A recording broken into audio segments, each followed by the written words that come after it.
Assalamu alaikum wa rahmatullahi wa barakatuh, everyone. Inshallah, we will be continuing, of course, what we started out 43 days, which basically is Surah Al-Maida.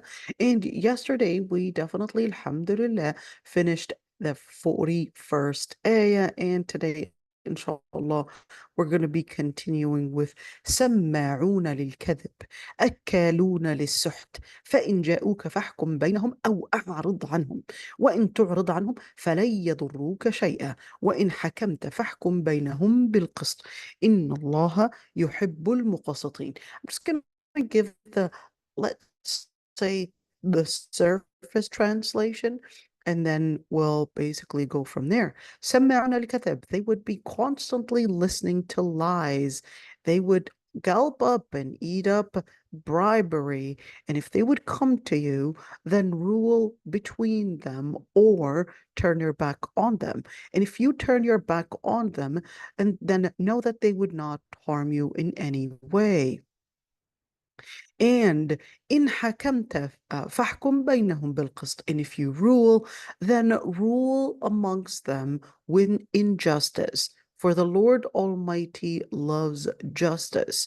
I want you to look at those areas, and we've got a couple things to say. سماعون للكذب, and certainly it is related to the previous ayah. The previous ayah was really telling us that, hey, هادوا and الذين هادوا سماعون للكذب. It repeated the same word because remember, whenever the Quran would repeat the same word, well, that's in order to tell us that there is a deep connection and an emphasis that this is a main cornerstone to a lot of what's going on, or at least what the ayat are trying to basically lay out.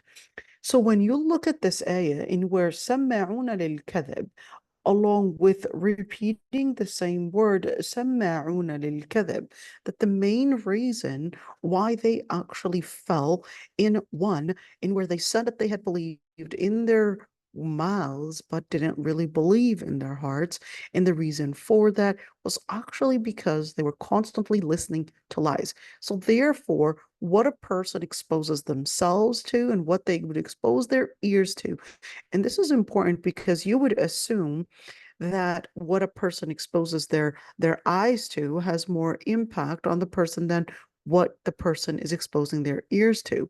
Now, here's the thing.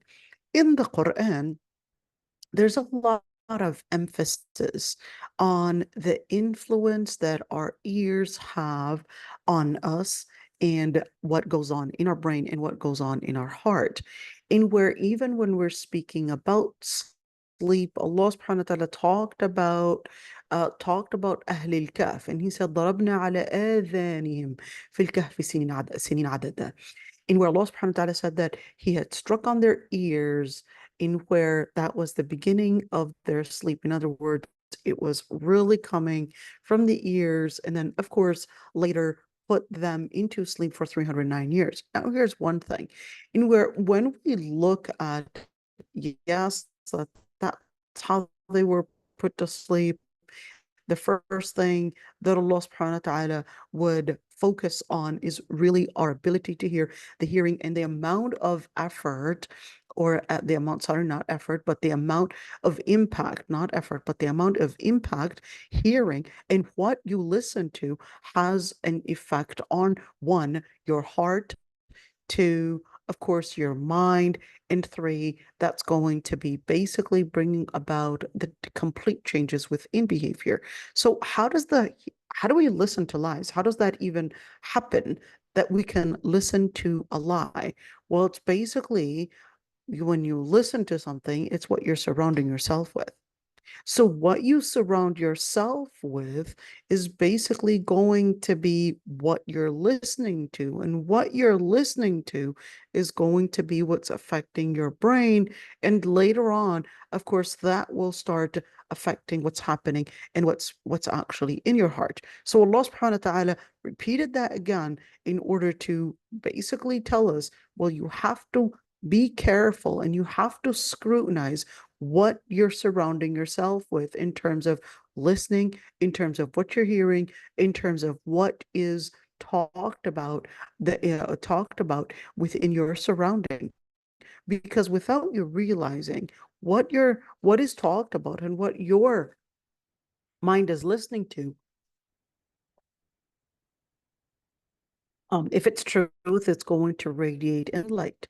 If it's falsehood, you're going to see that it's basically going to be starting to affect you, and where you might say that you are a believer, and then without you realizing, the heart is going to be somewhere else.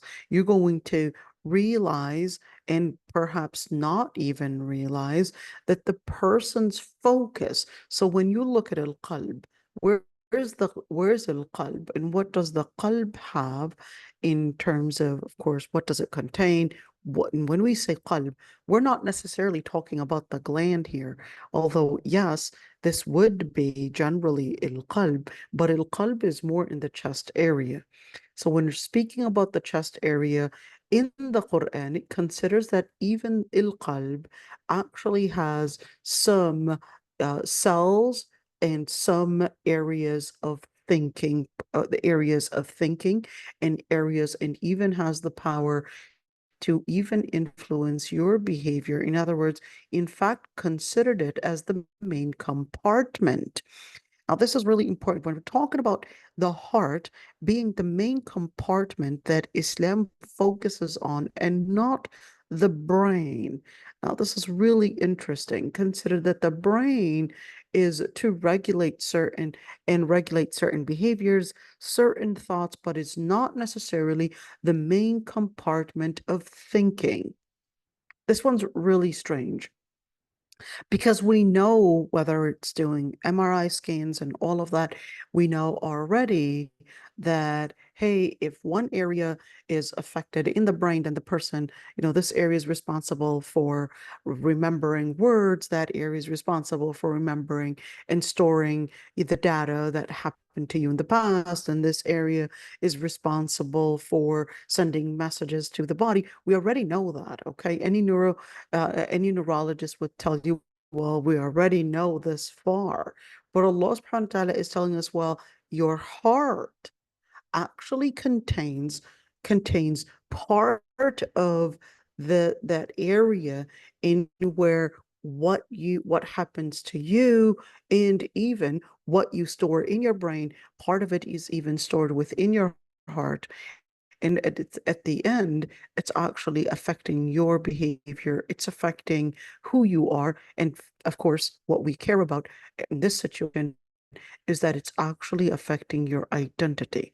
So therefore, when you see that emphasis in where سماعون للكذب, they're listening to lies, and أكالون للسحت, of course, listening to lies, that's the environment, but then there is going to be this behavior that they're going to feel that what really matters is their interest, of course, because if a person is constantly listening to lies, then what they really want to surround themselves with are things that interest them, not necessarily truth. That doesn't necessarily act as the area that is the center and determines their behavior. So what was determining their behavior? What was determining their behavior is really their interest. أكالون للسحت. Now the word أكالون actually means to eat in gluttony, to eat and constantly eat, and that's the word أكالون. So the word أكالون, the root is أكلا. إن لغة عربية الزيادة في المعاني الزيادة في المباني زيادة في المعاني. We had done this many times, and we said in general the rule is in لغة عربية الزيادة في المباني زيادة في المعاني. What does that mean?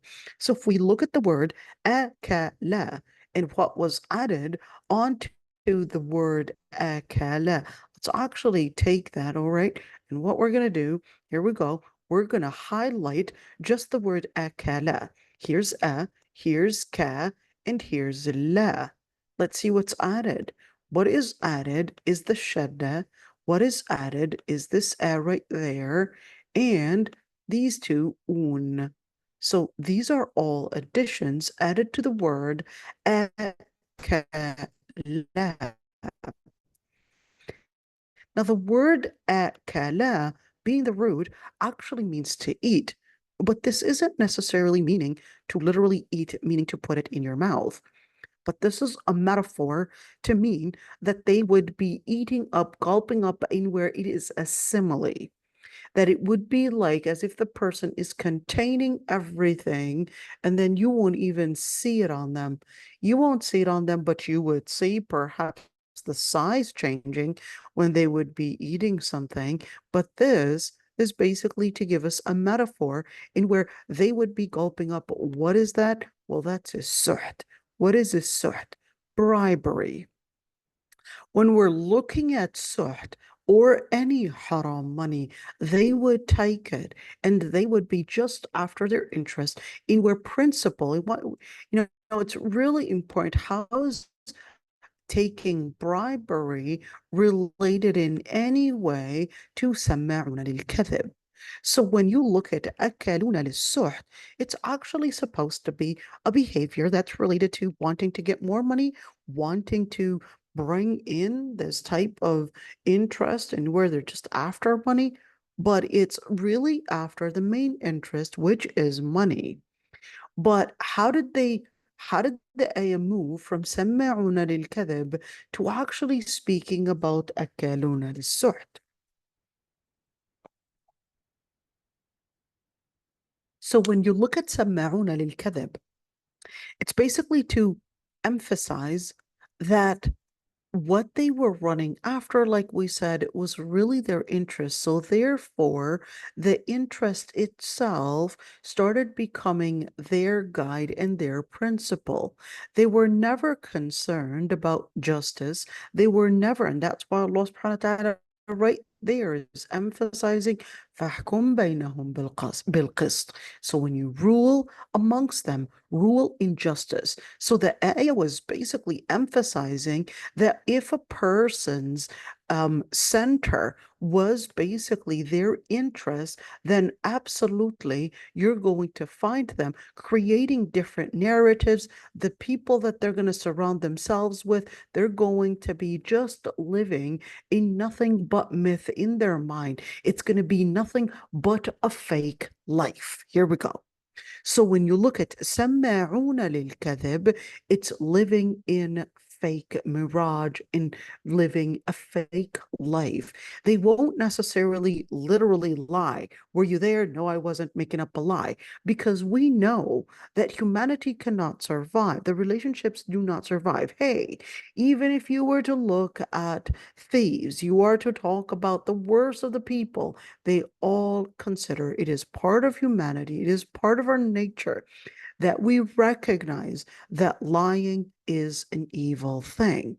But if we recognize that lying is an evil thing, then where and how does it necessarily say that they're constantly living in lies? We're talking about living a fake lifestyle.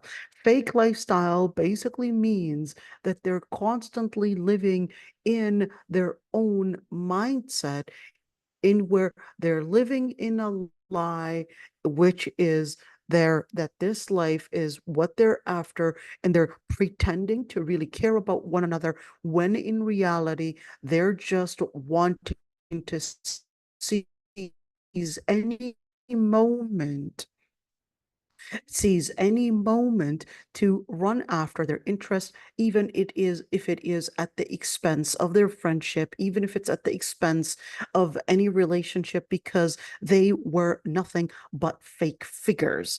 They were just fake. So when you look at سماعون للكذب, that's actually to expose that what they were really living in is nothing but a fake relationship, in where even amongst themselves, the second that this, of course, contradicts their interest, they'd be willing to give up on their relationship simply because it contradicted their interest. In other words, if you really want to have any friendship, the first thing that you really want to search in any friendship, the first thing is basically the person's taqwa. Why the person's taqwa? Because a person's taqwa, if a person is living, recognizing that Allah subhanahu wa ta'ala is basically their place of scrutiny, their place of complete supervision. There's nowhere to run away. And that Allah subhanahu wa ta'ala's principle is their area of considering what really matters, their area of where they understand that Allah subhanahu wa ta'ala is basically the principle and lays out the principle and not their interest. A person that lets their own interest be the principle is basically going to be a person that is going to give you the image, an image, a face where that they care about you, that they love you, and they'll give you all these words of kindness. But what they conceal is a lot more dangerous. What they conceal is just their interest. So Allah subhanahu wa ta'ala is right there telling us, well, these people, because their center is dunya, because their center is interest, that's why they're basically living in these lies and willing to give up on their principles and gulp up and eat all the wealth in bribery. If it basically means to give up their principle and get paid for it, well, that's all that matters to these people. In which people is it really talking about? It's here talking about the same group of people that it was talking about before. Number one, the Jews. Number two, the hypocrites. And we said before, well, why put them in the same category? And how is it that they're put in the same category? Now, here's one thing. It's important to keep in mind in where Allah subhanahu wa ta'ala did mention in another surah, in where Allah subhanahu wa ta'ala did tell us that you will have part of the people of the book, even if you are to give them 1 dinar. All right, you would not trust them with it. And there are others that you will give them a whole box of treasure, but you can trust them with it. And it's very important to keep in mind that, yes, Allah subhanahu wa ta'ala, although did talk about the general standard of akhlaq al-Yahud, the mannerisms of al-Yahud, but that doesn't necessarily mean that this is each and every single person. So that's what the Quran was even telling us, that, hey, you've got some people that you would actually trust with a whole treasure. You would trust in with deep trust because they're actually living the principle. And you'll have others that are munafiqeen, which of course they're centered around their own interest. You would not trust them, not even with a small penny, with a small amount of money. And here Allah subhanahu wa ta'ala was basically telling us that the environment that a person puts themselves in basically has a direct relationship in how it manifests in their behavior, how it manifests in the honesty of the relationship, how it manifests in basically it's demonstrated, of course, in their behavior, but what it really is, of course, centered around is that their interest. If a person lives as their principle being their interest, their principle being their center, that's when they would be willing to give up on their own interest for the sake of the principle. But if the person's principle is their interest, then principle to them bends and is to be changed basically when it conflicts with their interest. Let's say فَإِنْ جَاءُوكَ, and if they will, and of course, when you look at فَإِنْ جَاءُوكَ, here we go, semicolon right there, فَإِنْ جَاءُوكَ, if they would come to you, then فَحْكُمْ بَيْنَهُمْ. So what was the story here? Remember the story? We're here, just giving a service to tafsir. We're going to get to tafsir al-Qurtubi in just a bit. فَإِنْ جَاءُوكَ, if they would come to you. Remember we said that فَإِنْ جَاءُوكَ, when we said that there were two incidents, or at least a number of different narrations. We mentioned it before. One was Bani Nadir and Banu Qurayza, that it was a common culture, even though both tribes are Jewish, but it was a common culture that if somebody from Bani Nadir was killed from the people of the tribe of Bani Qurayza, that they would not basically punish that person with capital punishment. And the reason why was because Bani Nadir were considered an upper class compared to Bani Qurayza. Although both tribes are Jewish tribes, but they still classified things based on money and certainly based on financial classes. So when you see in where they came to the Prophet ﷺ, of course, and these two people committed zina, what is the proper way in dealing with this? And that's when they had intended to bribe and change the rule. Why would they even come to the Prophet ﷺ? I thought they didn't believe in him. Well, keep in mind that the Prophet ﷺ came in Medina, and of course, the Prophet ﷺ was, of course, uh, given the alliance, was basically from the different tribes there, Al-Aws wal-Khazraj, which were considered, of course, the majority. And later, of course, even the Jews, at least certain tribes, had succumbed to the power of the Prophet ﷺ being right now, of course, assigned to be the leader in Bay'at al-Aqaba al-Thaniya, in the second pledge, in the second pledge in Al-Aqaba, in where the Prophet ﷺ comes in Medina with, of course, the major tribes had already basically voted and basically pledged that the Prophet ﷺ would be the leader in Medina. Why did they even pledge for him to be the leader in Medina?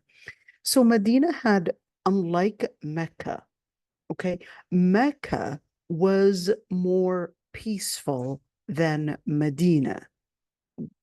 Okay, let me correct something. Let me correct the wording and explain it better.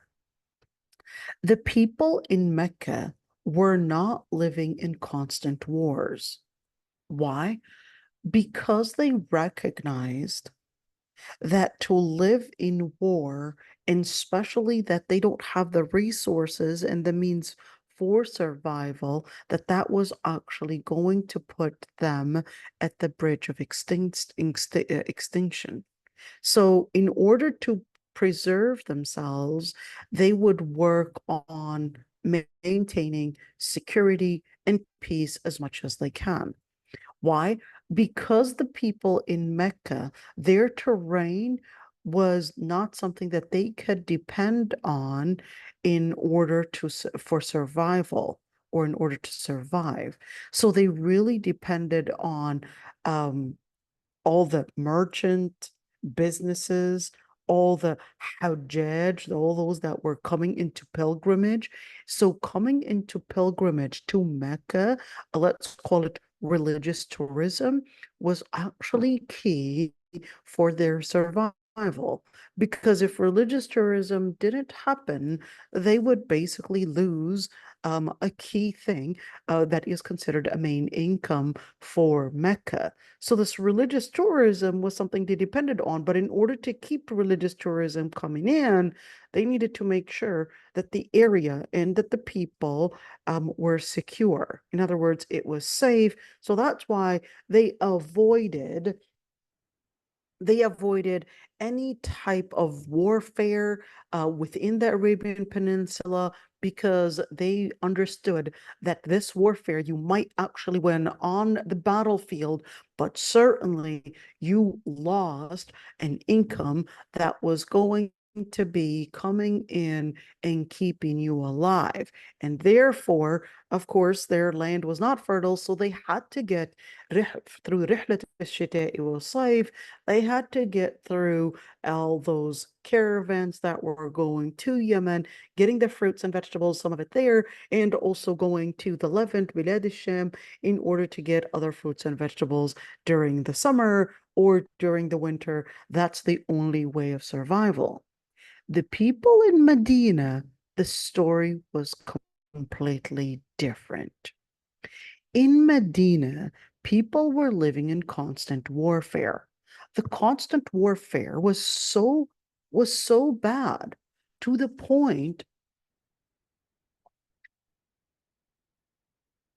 the constant warfare was so bad that you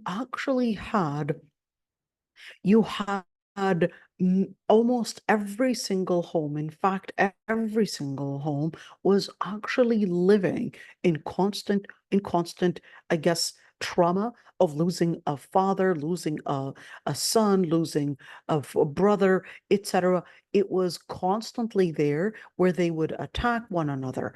Who was fueling the main battles between al-Aws and al-Khazraj?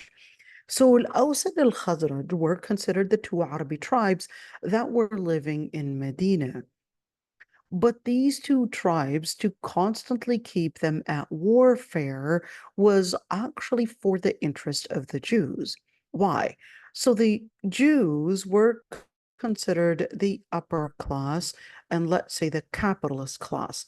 The capitalist class depended on, of course, the larger number of basically laborers. Now, these laborers were actually the Aus and Al Khazraj, but they were way larger in number. And of course, the capitalist Jews that were living there, they wanted to make sure that these lower class slash laborers did not unite against the Jews upper class and certainly their capital. They didn't want them uniting them in any way, in where they used the rule farraq tasud.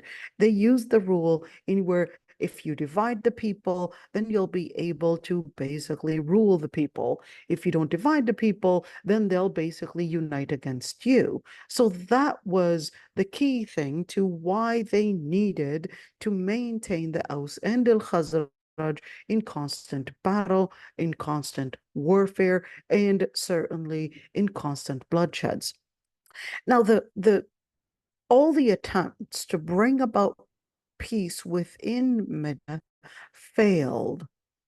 And it wasn't until, of course, you had certain Sahaba that were idol worshippers going to Mecca. That's when they basically had met with the Prophet ﷺ, and then they recalled that the Jews were constantly bragging to them that there was going to be a coming prophet, and that this coming prophet was basically going to be, of course, an Israelite, was going to be a person from the children of Israel. He's going to unite with them. He's basically going to end the Arabi or even any non-Jewish existence within the Arabian Peninsula. It was just a matter of time. Hey, we've got the scripture for it. We've got the prophecy ready. You just wait and see that we're just waiting for the right time to basically eliminate your presence in this area. And once we eliminate your presence, we'll not only have, of course, the power,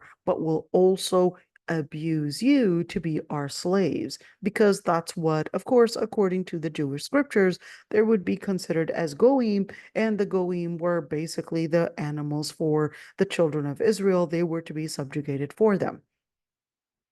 So they were basically telling them this is what's going to happen. But of course, the Sahaba, or at least at the time they weren't Sahaba, when they went to Mecca, that's when they met with the Prophet ﷺ, and that's when the Prophet ﷺ had introduced Islam to them. They become Muslim, and the later, of course, let's say the later, the following year, of course, they would come in when the Prophet ﷺ had sent Mus'ab ibn Umair. The Prophet ﷺ sends Mus'ab ibn Umair along with these two people that had become Muslim. But here's one thing. Mus'ab ibn Umair, just mind you, he was almost 16 years old. He sent Mus'ab ibn Umair and sent another Sahabi. That other Sahabi was Ibn Maktoum. But Ibn Maktoum was actually blind and old. In other words, the disability wasn't really going to be going to be helping him actually do much. So who was really doing all the work? It was this young teenage boy, or at least Musab ibn Umair. But Mus'ab ibn Umair, of course, even though he had a history of being a rich boy in Mecca, but when he had become Muslim, his family had abandoned him. They abandoned him, but of course, that only got him stronger.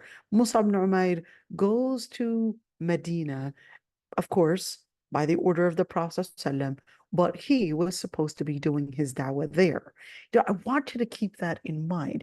Every time I think of that, how is it that this teenager is actually acting like a man, is carrying a mission that even men are not capable of carrying. There is a hadith, although not authentic, in where the Prophet ﷺ said, "Nusirtu bishabab," I was given victory by the efforts of the youth. I want you to look at that. Although, like I said, it's not authentic, but of course, we do see that the Prophet ﷺ was certainly given a lot of support by the young shabab, by the young youth.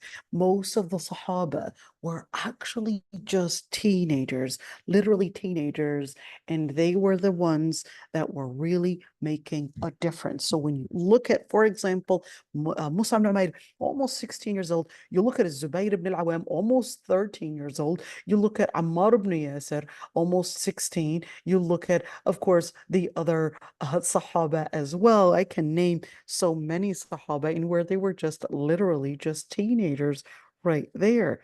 So let's continue. فَإِنْ جَاءُوكَ. Why the Prophet ﷺ?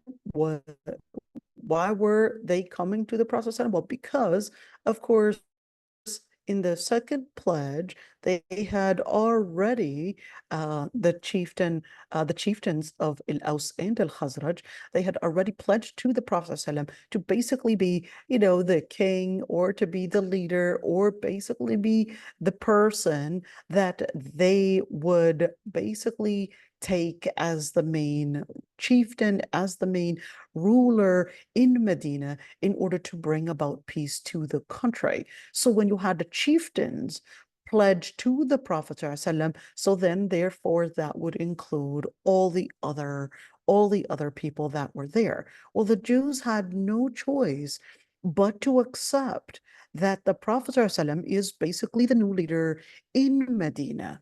So that in that situation, of course, they would come to the Prophet ﷺ in matters where it was supposed to be, let's call it a neutral source, let's call it an authority that has the power to rule, but certainly they were still Jews in where they had their culture, they had their religion, they had their scripture. Let's say what happened here. So they come and they do recognize, just like the ayah we said before, in where they had come, even though recognizing what the Prophet ﷺ was going to be ruling by, and recognizing that the Prophet ﷺ had actually come to fulfill the scripture, but that's not what they were looking for. They were actually coming in, and they had deliberately say that if he comes in with something that you approve of, then just take it. Of course, what are they looking for? They're looking for a rule that they would approve of, and not necessarily a rule that they would already know is really reflecting the same scripture and what is actually their scripture, which was stoning in the situation of that adultery case that they had brought forward. But they didn't want to hear that, because if they would apply that, they would consider, well, wait a minute, we're supposed to be bringing in a change here because it doesn't suit what we're interested in. So it was really changing the rule to do what? Changing the rule in order to suit community. فَإِنْ جَاءُوكَ. So Allah subhanahu wa ta'ala says, if they would come to you, then you can rule between them and amongst them. But here's one thing. Is this here فَحْكُمْ بَيْنَهُمْ أَوْ أَعْرَضْ عَنْهُمْ? Look at this one. This one's a place of dispute between scholars. How do we understand this? Where Allah subhanahu wa ta'ala says, rule amongst them. So does that mean that the Prophet ﷺ was supposed to rule amongst them? Or does that mean that Allah subhanahu wa ta'ala is giving him the option to not rule, in where giving him the option that you can also decide to basically avoid, turn away from even talking about this? Is this really the case? We're going to go in details and eerily judge amongst them. فَلَنْ يَضُرُّكَ شَيْئًا. They won't be capable of harming you. Why?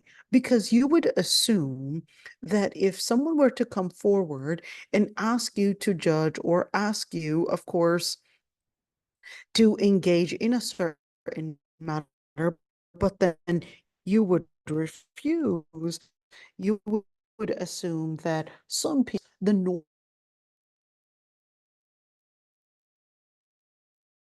you and harm you in any way. Well, that's basically what a hypocrite would.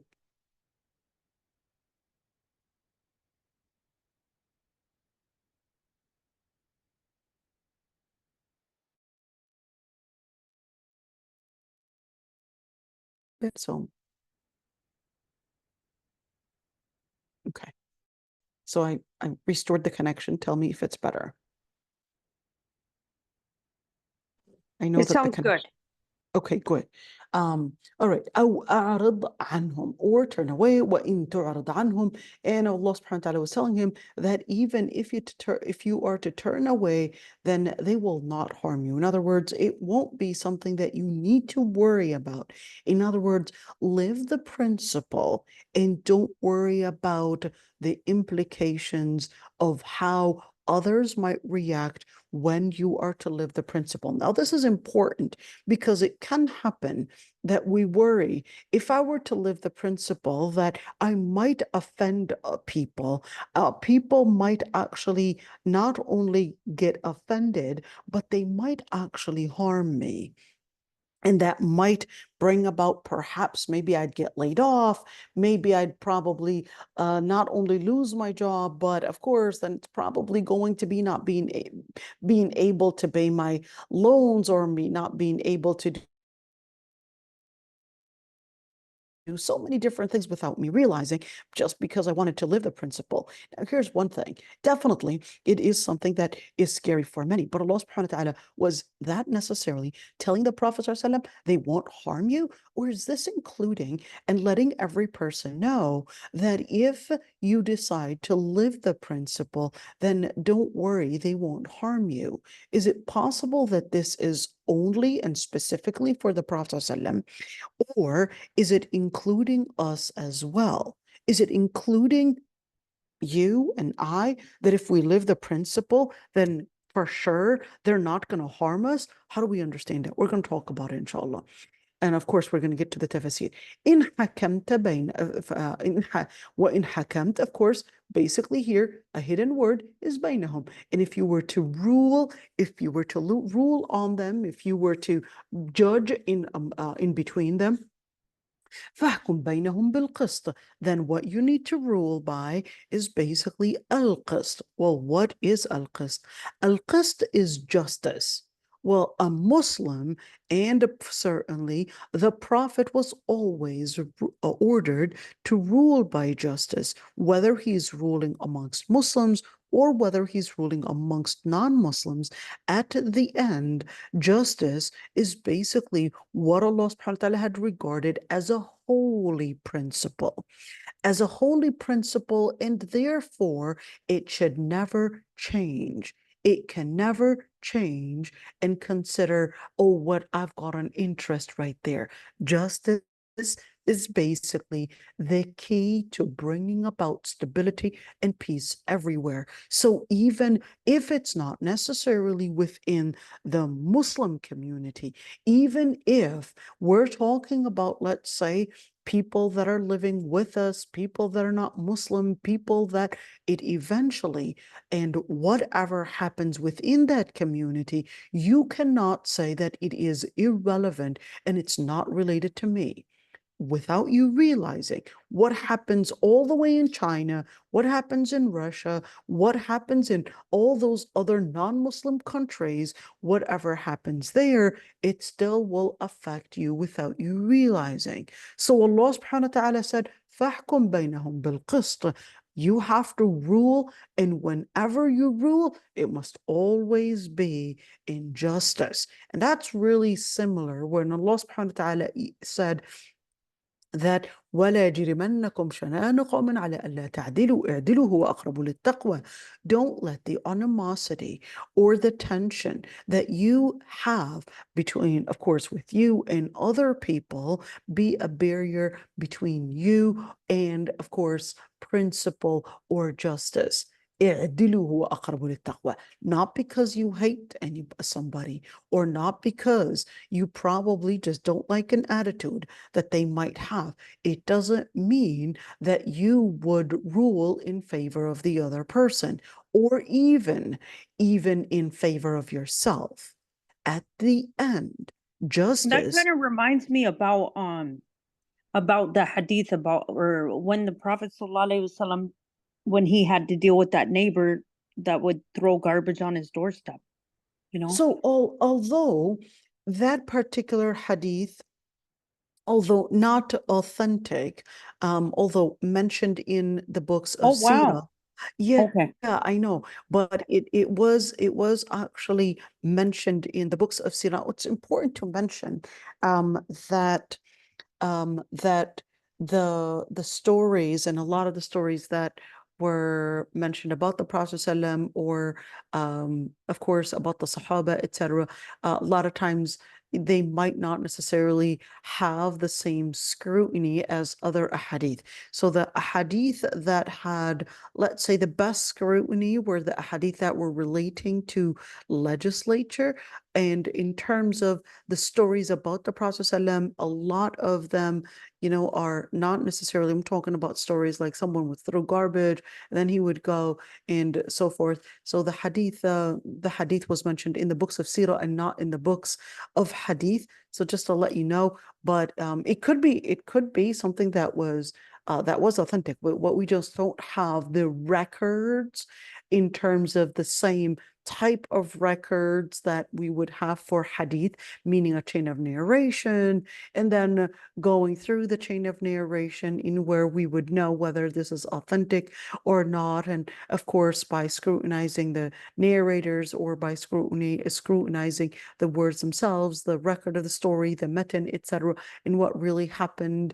And do we have more than other narrators that actually said the same story? So all these things would be taken in consideration, but it is actually mentioned in the books of Sirah. So, but we don't really have the chain of narration. So that's what makes it not necessarily authentic, because we don't have the chain of narration. But it could actually be a story that is probably true, but we don't have records that show its level of authenticity, at least. All right. Inna Allah yuhibbul muqsitin. For the Lord Almighty loves al-muqsitin, those that are just. Now I want you to look at this one. What does it mean if Allah subhanahu wa ta'ala loves? And why is that even important? So what it means, the implications of Allah subhanahu wa ta'ala's love, is that Allah subhanahu wa ta'ala will basically be the person, the one, not the person, but would be the one to basically shed his mercy on you. So if you needed a dua answered, because he loves you, he'll answer your dua. If you probably needed rizq, he'll be there to give you rizq. If you're going through some dilemma, he'll basically be the one to take care of your matters. If you needed healing, he'll be the one to give you healing. Well, does that mean that if a person is going through different calamities, that means that Allah subhanahu wa ta'ala doesn't love them? How do we understand all of that? Well, how do we understand it with another hadith where the Prophet ﷺ said, إِنَّ اللَّهَ إِذَا أَحَبَّ الْمُؤْمِنَ ابْتَلَاهُ, that if Allah subhanahu wa ta'ala loves a believer, He puts them through calamities. Well, doesn't that contradict that Allah subhanahu wa ta'ala loves them? How is it that He could love them but put them in calamities? And you're saying if He loves them, He's basically going to be taking care of their matters. How does that even go with this? In where, keep in mind, when you're speaking about Allah subhanahu wa ta'ala's love, all right, Allah subhanahu wa ta'ala is not an impulsive one. We're speaking about a long-term, we're speaking a long-term care. We're speaking about a long-term preservation. We're speaking about a long-term rahmah here. So when Allah subhanahu wa ta'ala closes the doors of perhaps maybe a job that you would lose, or perhaps a loved one died in cancer, or perhaps, and the list goes on with what you might actually lose in terms of privileges or in terms of things that would make you happy. Why would Allah subhanahu wa ta'ala do that to me? I've done a lot of good things. Why would this happen to me? And where Allah subhanahu wa ta'ala was basically, or the hadith of Prophet sallallahu alaihi wasallam, inna Allah idha ahabba al-mu'min ibtalah, that sometimes Allah subhanahu wa ta'ala might close different doors of what you were depending on or what was making you, of course, live the dunya, and your heart is just connected to dunya, might take it away because He wanted you to connect to one thing, which is Allah subhanahu wa ta'ala. In other words, closing the doors of all those different areas that you would consider as your place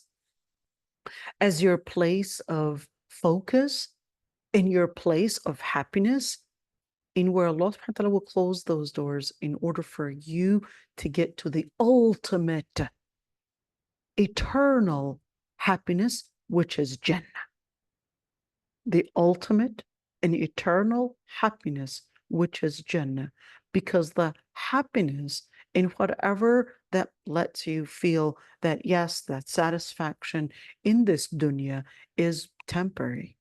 And because it is temporary, Allah subhanahu wa ta'ala is telling you that what really brings in the true happiness, the ultimate happiness, and the perpetual happiness is really nothing but the love of Allah subhanahu wa ta'ala to you.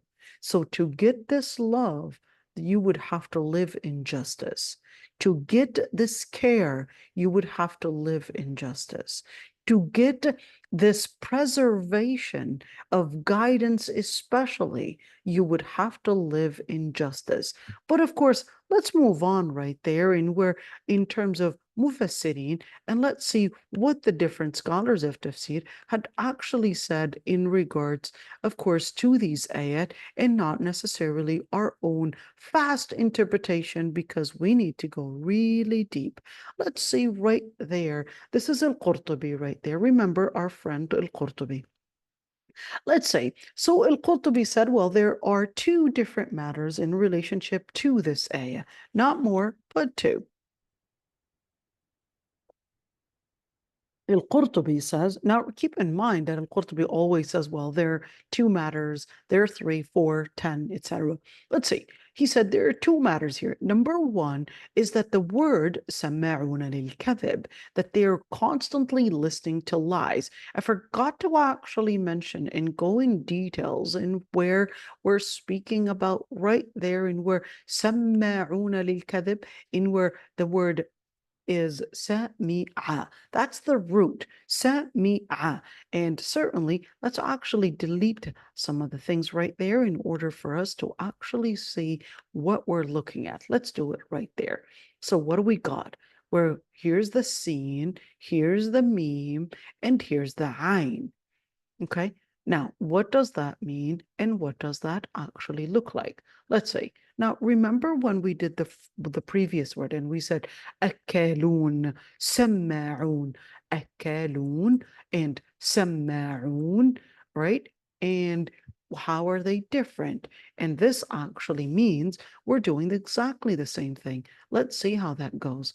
We've got right there and what we're going to do, we're going to take, here's the root, alif, and kaf and lam. All the rest are going to be additions.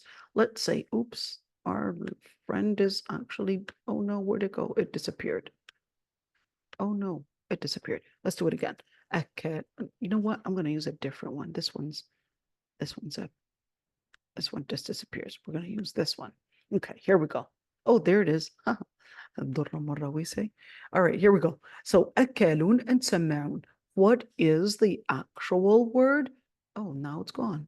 How does this happen? Okay, right, whatever. All right, you know what? You know what I'm going to do?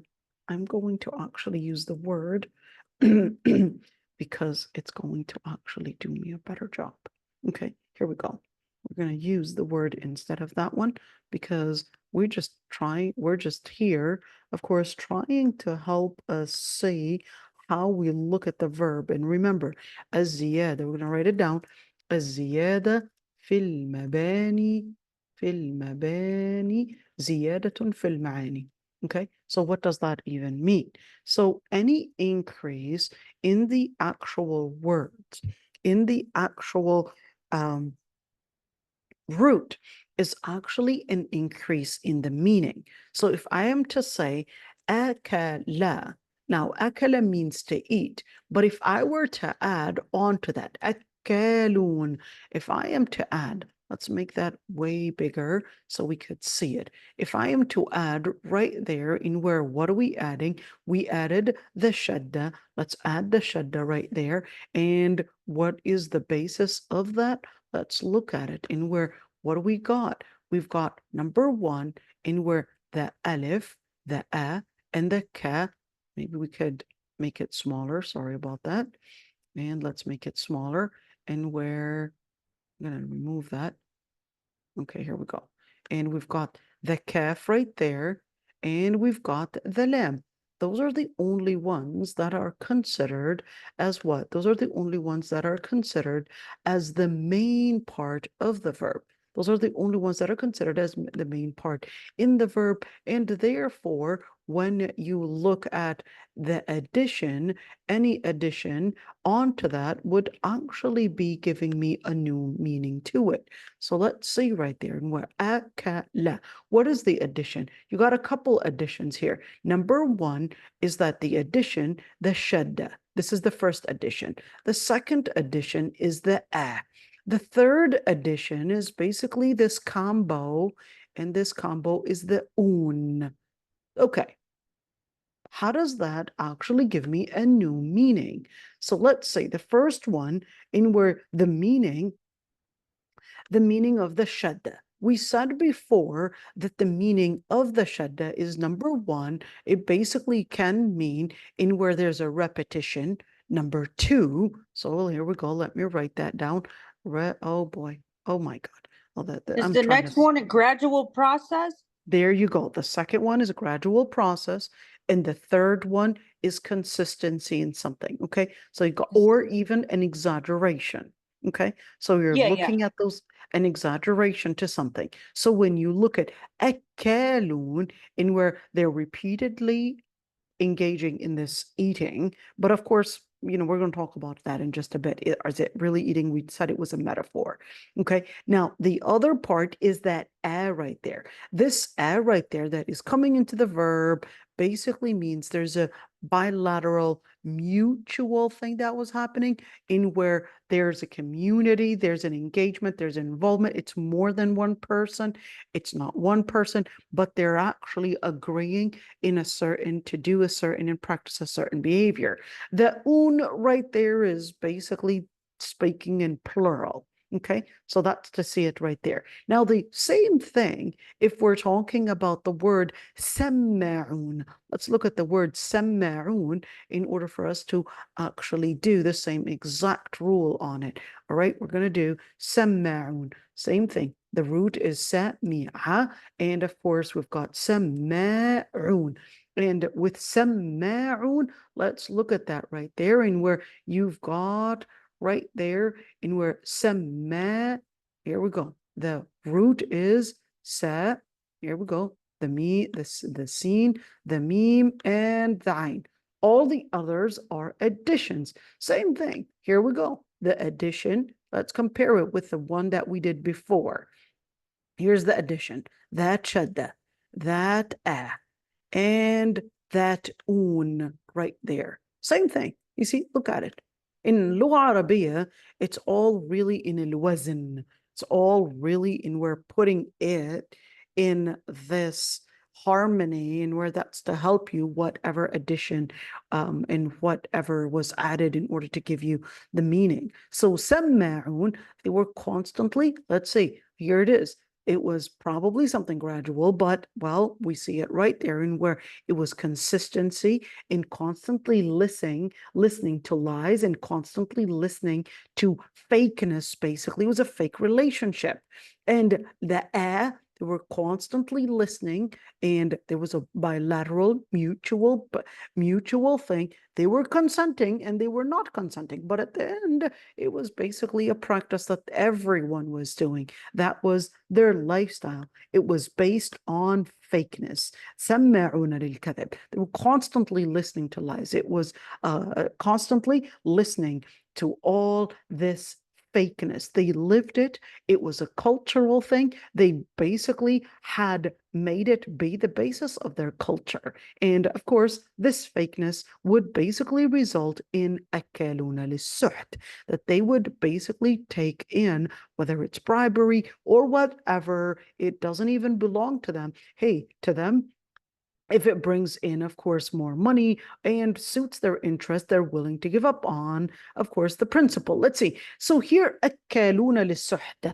Al-Qurtubi commented on this one, and he said, well, what that is supposed to be reflecting التكثير. What is it, التكثير? التكثير, in order to say, one, is it consistency, that they're constantly taking in the bribery, or is it the exaggeration? Remember when we said an exaggeration in Lugha Arabiya doesn't necessarily, yes, it's a superlative, but in Lugha Arabiya, the superlative doesn't necessarily mean to only compare or only to, I guess, describe something in an exaggerated way, or at least in, let's say, in a way where it's showing something bigger. Of course, well, that's what a superlative is, but showing something bigger than what the reality is. But it could also be a superlative in where to express the magnitude or to express the magnificence of something. So just keep that in mind, okay?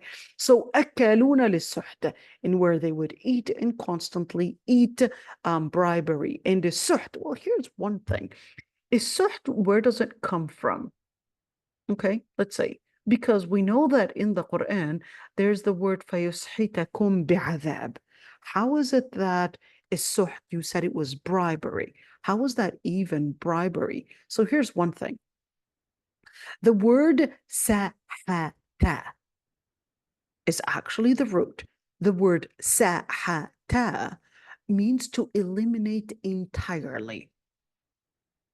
But the word suht is actually bribery. How did you combine these two?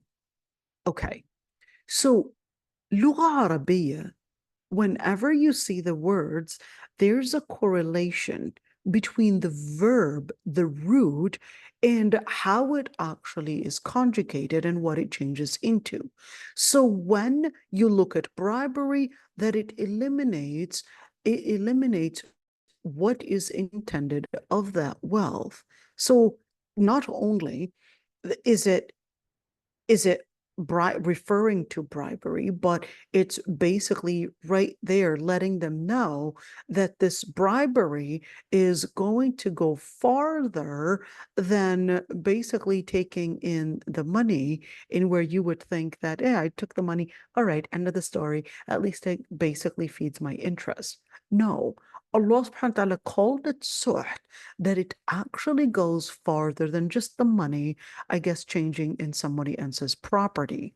That this type of injustice, when the people are letting an injustice be their center, and they would change the rules, they would change their principles based on personal interest, then in that situation, without us realizing, this will actually bring about a complete elimination, whether we're speaking about nothing but injustices prevailing, or whether we're speaking about, of course, letting this money and this injustice actually in the long run have its implication on the society, because each one is going to live, and it is part of our own instinct that we're always seeking justice. So therefore, what is going to happen is that, of course, because of this injustice, we're going to start eliminating one another. And that's why, of course, أسحت أي استأصل. When we look at استأصل, actually means to uproot, to eliminate entirely. And here he said that in Lugha Arabiya, the haram money, the impermissible money, the money that was not taken by the principle of Allah subhanahu wa ta'ala in what makes a fair distribution, is actually considered suht, is considered suht. In other words, not necessarily just money, but nothing but an eliminating thing, an eliminating tool within the society, where it will eliminate people's lives, it will eliminate justice, it will eliminate peace, it will eliminate good, it will eliminate principle without us realizing. So what will it eliminate? It will eliminate life in the end. And why? And here's one thing, is that other scholars had said, well, it was called suht, not that it eliminates principle, etc., but because it eliminates a person's ability to be obedient to Allah subhanahu wa ta'ala. Wait a minute, what? Yes, so let's put that within perspective, in where if a person, if their income is haram money, that's actually going to affect their ability to be obedient to Allah subhanahu wa ta'ala. Their children are going to pay the price too. Where did you get that from? Let's go look into the hadith. The Prophet ﷺ had mentioned a story of a man. He's walking in the middle of the desert. And what happened? Well, this man, he basically starts making the dua, Ya Rab, Ya Rab. And the Prophet ﷺ described him as Ash'ath Aghbar, basically had all the different reasons to basically reflecting a person that was in complete need, a person that was in a situation where he was completely desperate. His hair was all full of sand and basically all, just spiky sand. And of course, Aghbar, Ash'ath, Aghbar, was full of sand himself. He was dehydrated. He's walking right there in the middle of the sand, middle of the desert, couldn't even find any water, and he started making the dua, Ya Allah, Ya Allah. But then the Prophet ﷺ comments and he said, well, he was fed in haram, he was drinking in haram, and he was dressed and clothed in haram. Then how is Allah subhanahu wa ta'ala going to answer that dua? Even though the circumstances were actually supposed to be in his favor, but he lost the favor because he was actually fed, clothed, and given, of course, all that hydration was actually in haram. So when you look at yashat al-ta'at, in where even if they wanted to be obedient and actually make the dua, they won't even feel the khushu' in it. Even if they wanted to get married, the result is going to be the problems are going to be resulting in the marriage constantly there. Why? It's really the haram money. And if perhaps they wanted to engage in any type of probably something within the family, the community, they won't see the barakah in it. Why? Well, because the word suht is haram money, whether it's bribery or whether we're speaking about any form of an unfair distribution, whether it's stealing or whether it's basically somehow forgery, and the list goes on and on. At the end, this would be, of course, a comprehensive word to include any type of money that was considered as an illegal. And what we mean by illegal is basically, of course, not shari or not permissible to take. So when you look at the impact of haram money, it goes farther than bringing in an injustice, but it also affects the person's relationship at a spiritual level. And without them realizing, it's also going to be affecting their social dynamic and social relations. What does it do? So suht eliminates every single stability, every single happiness, every single light within the individual and even on a community level. Let's say in where when we're speaking about السحت, of course, why was it talking about al-akl? So al-akl is supposed to be to eat something.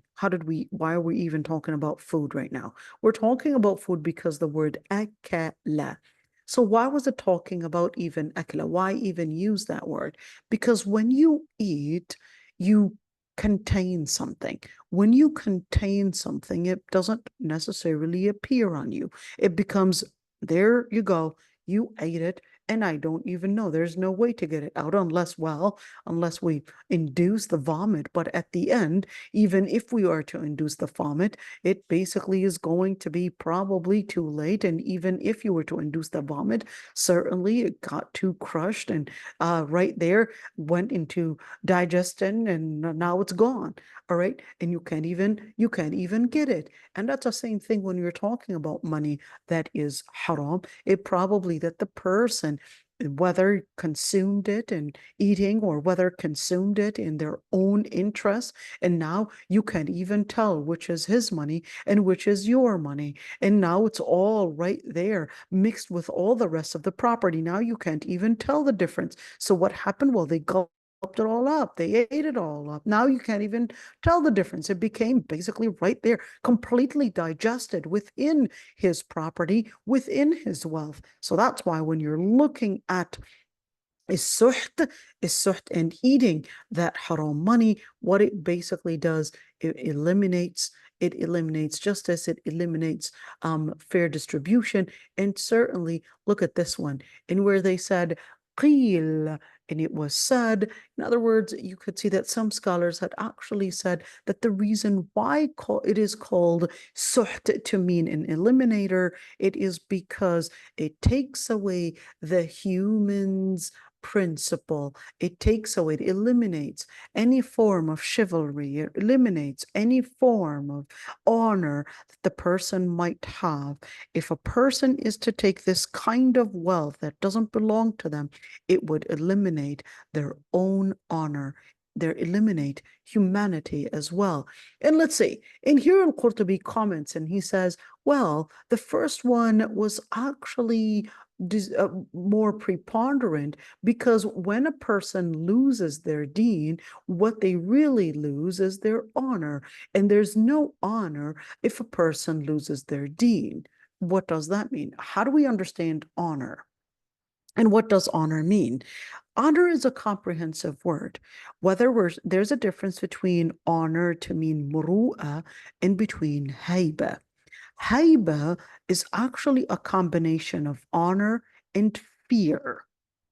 Il-muru'a is a combination of religion and principle. Okay? So you're talking about religion and principle. All right? Now, when you're looking at that muru'a, a lot of the things that are within muru'a are not necessarily haram. Okay, so what does that even mean? So there are certain things that are considered haram. Well, that's a boundary, that's a border. But al-muru'a is that when a person has such strong conviction to the deen that they're not even getting near that border. They've got such strong conviction that they would even keep a long distance away from that border. Let's give an example. If, let's say, no, I had given this example many times. Okay, I know you can't see my image, but let's just assume that you I had. have a question. Sorry. Go ahead. You said al-maru'a, and Mhm. what is the difference between that person and a person who has taqwa? Fair enough. I'm going to get there, Noura.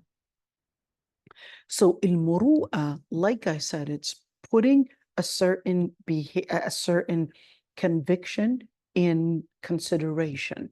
Okay, so al-muru'a is more in relationship between you and, of course, when even your appearance, all right, in appearance as well, in where how people relate with you. Let me give you an example. Let's just assume you meet me one day and you see that I had a nose piercing or a tongue piercing.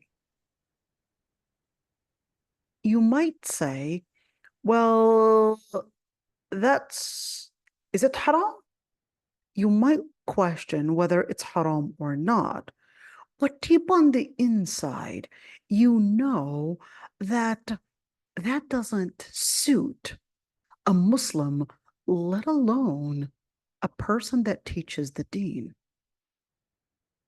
Deep on the inside, you recognize that there is a high level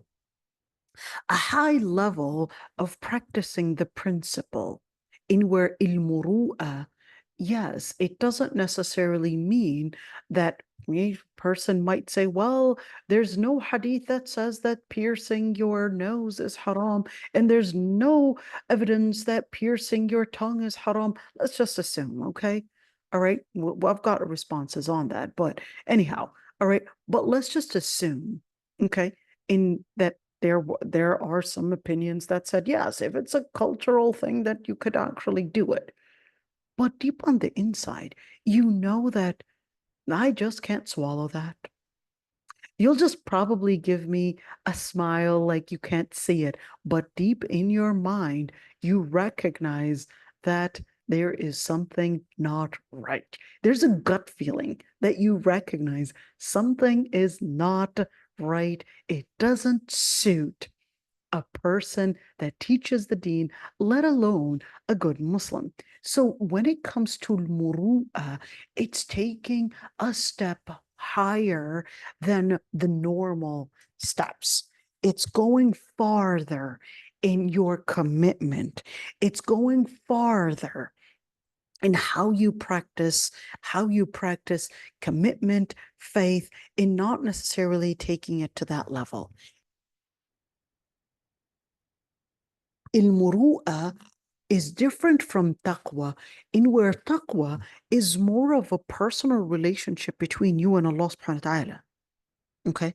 So taqwa, in where, well, you keep distance away from the border of Allah subhanahu wa ta'ala, and taqwa is more, yes, whether in private or whether in public, I basically recognize that Allah subhanahu wa ta'ala is watching me. So I will maintain my my principle, or at least my commitment to the deen, even when I'm in private. That's taqwa. Il-muru'a is basically not necessarily related to a religious border, right? It's not necessarily related to a religious border, but it's related to a person's, to reflecting a person's commitment and how it reflects, of course, one, their commitment to chivalry, their commitment to probably justice, their commitment to wisdom. You know, there are certain things in muru'ah that have nothing to do with taqwa. For example, wisdom. It's a given thing. Not everybody has wisdom. And Allah subhanahu wa ta'ala says, وَمَن يُؤْتَ الْحِكْمَةَ فَقَدْ أُوتِيَ خَيْرًا كَثِيرًا. Whoever is granted wisdom, then they had been granted a lot of things. They had been granted magnificent things. They had been granted bountiful things. There's nothing that surpasses it. And here's one thing. How do we actually become a person of wisdom? Well, yes, experience has one thing, but at the end, anywhere when we're speaking about wisdom, it's basically something. Remember the hadith al-Munzir ibn al-Ashaj ibn Qais, in where when the Prophet ﷺ said that you have something that Allah and His Messenger love, and he said, well, asking, what are they? And he said, al-hilm wal-ana. It's basically forbearance and gentleness. But he asked a question, أخلقين تخلقت بهما أم جبلني الله عليهما? Are those two mannerisms, moralities, behaviors, characters, are they things that I disciplined myself into, or were they created in me? Is it something that I basically had transmitted, or at least it was transmitted to me genetically? It was somehow created in me, somehow, by Allah subhanahu wa ta'ala? Or is it something that I disciplined myself into? In other words, is it an induced effort done by myself, or is it an outside thing? But the Prophet ﷺ responded and he said, بَلْ جَبَلَكَ اللَّهُ عَلَيْهِمَا. In fact, Allah Almighty created them in you. And that's the thing. There are certain commitments in where il-muru'a itself, things in where maintaining wisdom, maintaining honor, maintaining chivalry, some things of what makes muru'a, not constantly joking, not constantly probably playing, not constant. There are certain things that's what gives you honor. That's what gives you a certain level in where people will see within you a person of muru'ah, a person of chivalry, a person of commitment, a person deserving honor, a person that has the weight within the society, in where what that weight reflects is a weight of a person that basically contains one, the adab, the morality, two, the taqwa, and three, certainly containing that the commitment to really live those akhlaq, the adab, in where despite all circumstances. And that's al-muru'ah. So al-muru'ah it basically is different than taqwa, because taqwa is more on a spiritual level. In muru'ah, you can have someone that may have muru'ah that not always necessarily when we're speaking about in all mannerisms, okay? Not always are we talking about muru'ah to necessarily be related to taqwa. Definitely taqwa brings muru'ah. There's no doubt about that. All right, because here it is, he said, وَلَا مُرُوءَةَ لِمَنْ لَا دِينَ لَهُ. There's no way that a person that has no deen, there's no way that they could live in muru'ah. There's no way that they can have the honor. Deen brings honor. Deen teaches the person how to really bring in the stability, how to bring in the principle, how to have the consistency, how to live centered around principle, not centered around self-interest. All right, let's continue right there. Ibn Mas'ud, he basically said, as-suht ar-rusha. What is ar-rusha? Even though it sounds like would be a nice name, but ar-rusha is bribery. So Ibn Mas'ud basically said, as-suht is. So here's one thing. Now, you want to keep in mind that in Lugha Arabiya, there's this side in where in where اللغة العربية, in where the al, let's look at that just to explain this one. You see this al right there? There are two kinds of al. There's this kind of al in where it is an inclusive al. Okay, well, we could do that. Here we go. Let's write that down. In where it's an inclusive al. inclusive al, and there's the kind of al in where it is a specific al, specifying al, okay? A specifying al. So is this a specifying al, meaning specifying it to only bribery, and therefore it's referring to bribery only, or is it an inclusive al in where it's a comprehensive al to tell us that it includes any type of haram money? Okay, so let's say in where Umar ibn al-Khattab, you had, of course, the different scholars in where is it inclusive, is it specifying, how do we actually understand that? So Umar ibn al-Khattab said, well, this is actually more specific in where it is relating to rishwa, it's relating to bribery. Well, what is bribery? Bribery is basically any money that is given to any official in order to suit, or of course, to get certain matters basically done. So what is happening? The person that is assigned in a certain, let's say, formal position, they're using their position to get paid, at least, of course, by another person. The other person is paying them to abuse their status in order to get their matters done. Okay. Now that's bribery. So it's basically abusing, what is it?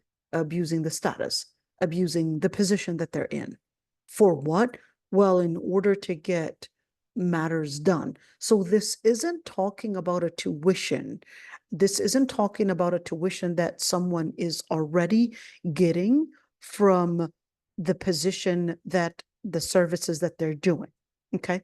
But this is actually talking about someone else coming in and asking them to probably hurry the process, or to probably somehow, I guess, endorse them in any way in order to get in some kind of a favor.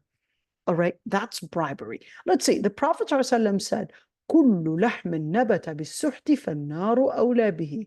He said, any flesh that is grown in suht, grown in bribery or haram money, then النار أولى به, then hellfire is going to be what's coming in, and basically considering it as, here it is, this is the priority of what hellfire would take in. So they said, oh, وما السحت? What is a suht? Now, wait a minute. I thought they knew what that meant. How is it that this is a Arabic, but they didn't understand what it means? Well, it's not that it's not an Arabic word, but they wanted a more specific definition, because the word suht could actually mean more comprehensive and can mean any type of an eliminating thing. And where, what is eliminate? It's eliminating what? What is an eliminate? What is the eliminating wealth? What is that specific type of wealth that you're talking about? So here the Prophet ﷺ responded, well, it's basically the money, the bribery that is given for a person that is in a high official, in a place of ruling. Let's see, Ibn Mas'ud also said that is suht أن يقضي الرجل لأخيه حاجة. He said it's basically the money that is given to the man in order to basically, of course, I guess, complete their need and finish up their need. So they would give them, whether it's money or whether it's some form of a gift, at the end, this official was given some form of bribery, some form of money in order to somehow get their matters done. And of course, when you're talking about, let's say, Ibn Khuwaizim and that, we talked about Ibn Khuwaizim and that, and we said he was a Maliki scholar living in Iraq. And let's say he said from briberies that a person would abuse their position, their formal position, basically, and they would have some form of power, of course, status, within the government, and then someone would ask them to basically complete some kind of a need for them, but this person doesn't complete it except if they are to get paid for, of course, in bribery for whatever they're doing for them, of course. And he said there's no differences of opinions between throughout all the, of course, Salaf is to basically mean all the Salihin and all the Sahaba, and to include all the ulama that were approved, of course, that taking rashwa or taking bribery in order to ibtalu haq, ala ibtalu haq, in where, of course, a person might not have the right to get this service done, but what they do is that they somehow abuse the system by abusing the system is by abusing the position, the status that they're in. And in that situation, this is basically suht. We're going to talk about some things in where, what if, places like, in many of our countries, in where these officials, I'm not here bribing the person. I'll tell you a story that happened with me. So I was supposed to be renewing my Jordanian passport. And when I was trying to renew my Jordanian passport, of course, they kept on procrastinating. And we were there, of course, paying hotel, paying, of course, for food, paying for all of our stay. And then I got really angry. Every single time, of course, even gas and taxi in order to get to, of course, the Ministry of Interior in order to get the passports renewed. But every single time they would just say, be patient, be patient. And of course, you could see that, unfortunately, Jordan, a corrupt country, of course, and they would only get your matters done, really, if you were to bribe them. And subhanAllah, I mean, in countries that are corrupt, I basically, at one point, I just had it. And I started yelling. And of course, right there in the Ministry of Interior, I guess my Khalili/American side just came out to the surface. And I started yelling in English and saying, where is justice in this? I've actually been coming for the past month every single day when it doesn't take long to get these passports issued. And where and what is happening in this place? So they just said, well, they're actually with al-mukhabarat, which basically means secret intelligence. And I at that moment, I don't care who it was. I basically had, basically lost it. And I was like, well, who is this mukhabarat? And what is this mukhabarat doing? And these secret and intelligence officials, they're just wasting our time, because I know that if there's nothing about me that deserved any kind of a secret intelligence, it doesn't take that long to get these things issued. I basically got so angry.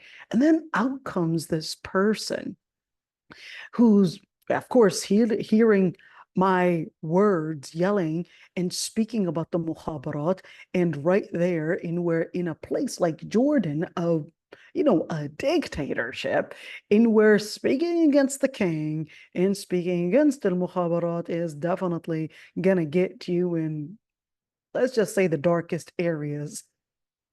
But I don't know why I lost it at that point. So out comes a person, and he was like, what is going on here?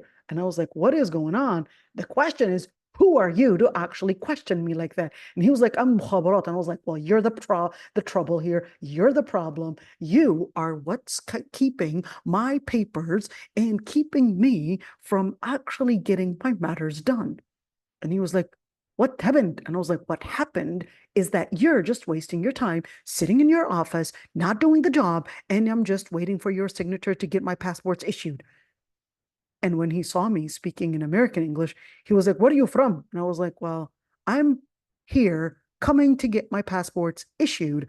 And you could say that I'm getting all into this struggle. And he was like, where are you from? Are you American? I was like, yes, I am. If that gets my stuff issued, well, yes, I am American. Yes, okay. If that's the only language that a dictatorship would understand, so I'll just, yes, I basically said I'm American. So that's when he invites me in to his office, and he says, you want coffee or tea? And I was like, I want my passport. And he was like, okay, we'll get you some tea.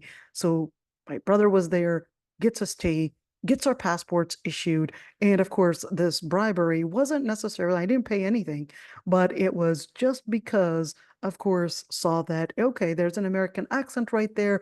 These people are somehow, of course, to them, somehow an upper class American, etc. Then therefore, yeah, well, basically give them our best of appearance, I guess. So this is just an idea where, yeah, unfortunately, in a place like Jordan, and of course, a lot of the places, perhaps Syria, in all those, countries in where dictatorships and certainly corrupt countries, what if I'm actually trying to get what actually belongs to me?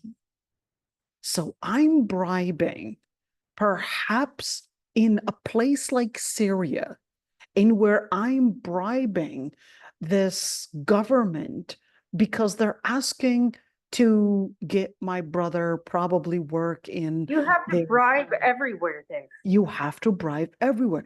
Is that permissible or not?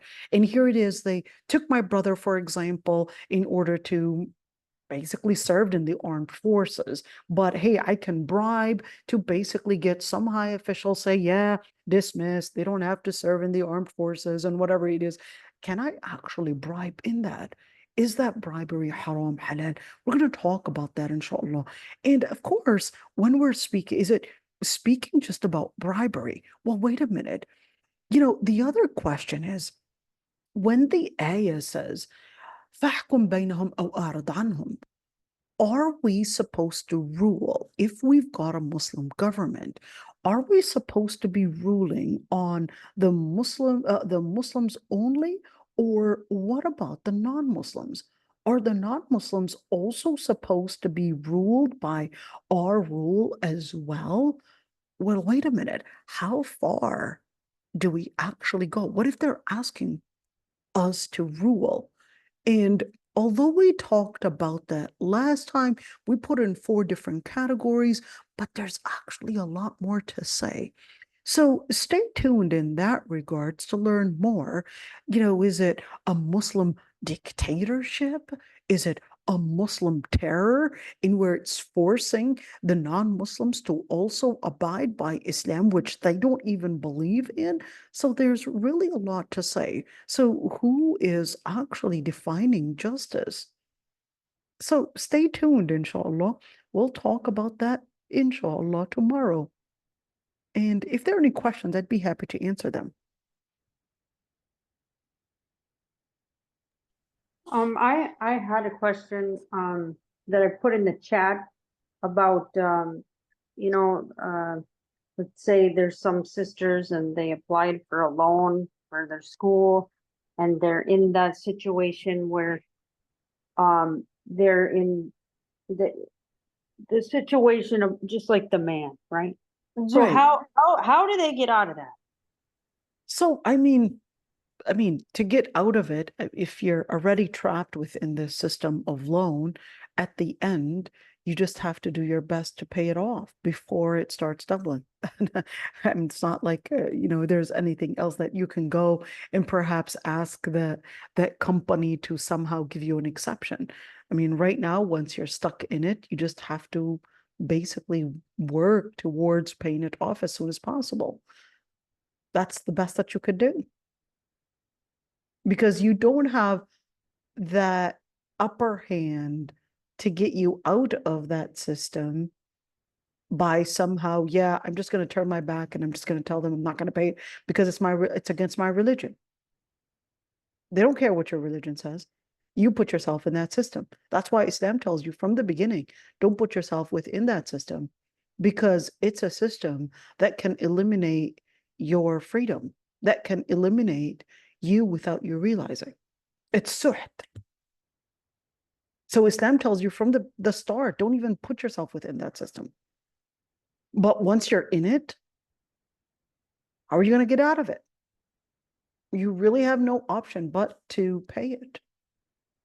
Because you can't just turn your back and say, well, that's against my religion. So Islam tells you that what actually, what is it in what do they say? And we're, you know, trying to avoid trouble is better than trying to fix the trouble. So, right? الوقاية خير من العلاج. Right? That's it. So, if there are any other questions, I hope I answered that one, Noura. Yeah, Jazakallah khair. I love وإياكم. this. I love this. Avoid the trouble rather than fix the trouble. I love it. الوقاية خير من العلاج. So, what is the equivalent word in English? الوقاية خير من العلاج. There is an equivalent word. Let me see if I can actually get that one. Yeah, there. Let's see. I know there is.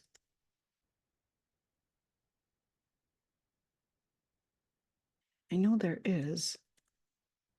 And let's see. In where? Give me that in English. I'll find it for you. Prevention is better than cure. That's the proverb. The proverb is prevention is better than cure. Yes, exactly. Right? But I like the way you said. I love it. Yeah. Just don't put yourself in that. You're going to find yourself in where you're stuck in this whole dilemma, you know, this whole hurricane. It just takes you into basically losing your power, losing your ability to save yourself. Don't even get near it. Don't put yourself in it from the start. Allah protect us, all of us, Ya Rabbi. آمين يا ربي. For your time وإياكم. and effort. ربي يحفظكم. So inshallah, stay tuned for tomorrow because there's more to come. I really Inshallah. liked it when you explain from the Arabic, you know. Oh, you want me to add more Arabi? Sure. I will add more Arabi, inshallah. Break it down, you mean? Yeah, we're learning. Inshallah. I will try, inshallah, add more Arabi whenever we can, whenever is necessary. So, inshallah, stay tuned for more.